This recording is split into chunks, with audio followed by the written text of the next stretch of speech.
The next thing I would like to go over is not so much a technique, but it's how we go about sizing our trackers.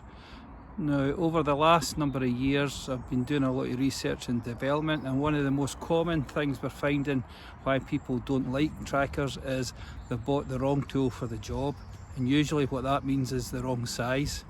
So I'm going to tell you how I go about sizing my tools, and I'm going to start off with the smallest, and I'll show you how you can do a measurement. And you'll need to have a think, what do I actually do when I'm out in the woods with my knives, and is this size appropriate for what I do?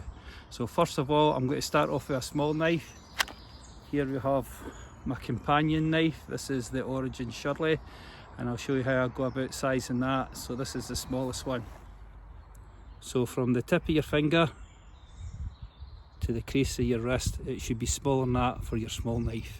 So the next knife we're going to look at is a medium sized knife, and this is probably the most common knife for bushcrafting, and that goes from the crease of your wrist to the crook of your elbow. So for a medium sized knife, which is the most common bushcrafting size knife like this one here, the Origin Scout, it basically goes from the crease in your elbow to the crease in your wrist, and that's approximately 300mm, okay?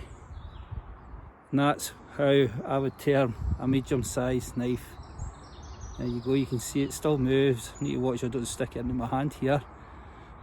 The most commonly used size knife when it comes to bushcrafting. The next size knife is the large, and it goes from the crook of your elbow to the midpoint in your hand or the palm. And I'll show you what I mean here.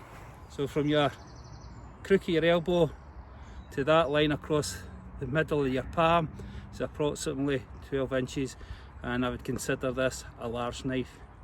The next knife I'd like to go over then is the extra large, and this is probably as large as you'll go. So that goes from the crook of your elbow to the tip of your index finger. Crook of the elbow, there you can see, try to hold this here, crook of the elbow to the tip of the finger, and I would consider that an extra large knife. Okay, and these are usually for your camp knives.